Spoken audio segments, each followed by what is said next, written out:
to Stacktastic, the weekly web show for the avid comic book reader and those who aspire to become so.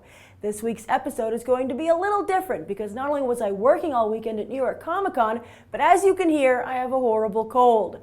So I've decided to do a special edition of Opinionation, giving you my thoughts on the biggest stories coming out of New York Comic Con.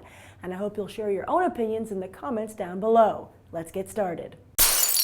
Arguably the biggest news to come out of the convention is that indeed Coulson lives, and will be doing so over in Joss Whedon's upcoming S.H.I.E.L.D. live-action television show for Marvel. I have mixed feelings about this. On the one hand, this makes it a gabillion times more likely that I will watch the S.H.I.E.L.D. show and will be more likely to stick with it even if it's not the greatest, simply because I absolutely love Agent Coulson. Heck, I've loved Agent Coulson since he was the ex-husband of Julia Louis-Dreyfus. And Marvel knows we love Agent Coulson, which is why they've cleverly made him the star of what will now likely be a very successful first foray into live-action television. But does this mean no more Agent Coulson in the Marvel movies? That would seem like a bit of a demotion to me and deprive the Marvel movies of the touch of grounded humanity and humor Agent Coulson so expertly provided. Also, on a side note, while I'm glad to see that Agent Coulson will also be appearing in the new Secret Avengers, I'm kinda upset he looks nothing like Agent Coulson. He's drawn like all the other superheroes, except he's wearing a suit, which totally goes against his everyman appeal. But I'll still pick it up. I love Agent Coulson. The second biggest story is Scott Snyder and Jim Lee's upcoming Superman book, which finally graduated from rumor to fact. And in hearing their comments over the weekend, it's reassuring that at least in this title, Superman's recent identity crisis will come to an end. Snyder and Lee continually reference Clark Kent, and as a big Clark Kent fan, I'm happy to hear that. Snyder has done tremendous work over on Batman, and it will be interesting to see if he can do the same for the notoriously difficult Superman. You'd never think Farm Boy with a heart of gold would be hard to write, but apparently it is. I would also like to add, though, that with this new Superman title, a new Vertigo title, and staying on Batman, that's a lot of work for any writer, even one as experienced and talented as Snyder. And it has indeed already resulted in a casualty, as the title that jump-started his career, American Vampire, will be going on a short hiatus. Careful, Snyder, you don't want to pull a Jeff Johns. Justice League sucks. A touching story coming out of the convention is that Jeff Loeb and Ed McGuinness are launching a new Nova ongoing. Now, I know some of you aren't the biggest fans of Loeb's writing. Personally, I think he's hit and miss, with recent sloppy work still unable to eclipse his classic work on The Long Halloween and Dark Victory. This new Nova is a teenage boy named Sam Alexander, which just happens to be the name of Loeb's real-life son, who tragically passed away in 2005 after losing his battle with bone cancer. This is a touching tribute, much like Jeff Johns created Stargirl as an homage to his sister Courtney, who died on TWA Flight 800.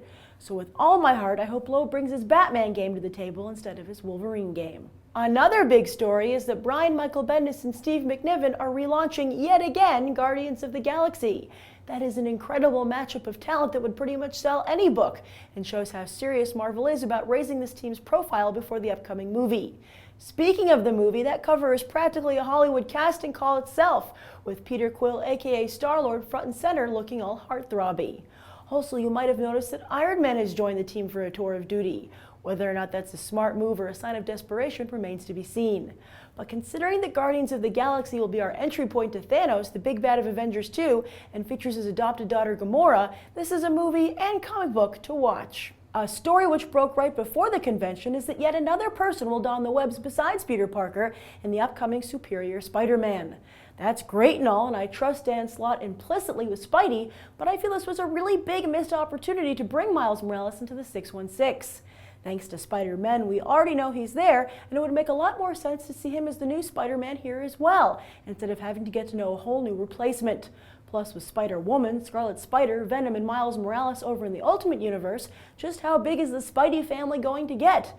Because let's be honest, his supporting characters aren't developed or written nearly as well as Batman's, the only superhero to really pull off such a large supporting cast. Perhaps the most groundbreaking story was the massive exodus of talent to Image.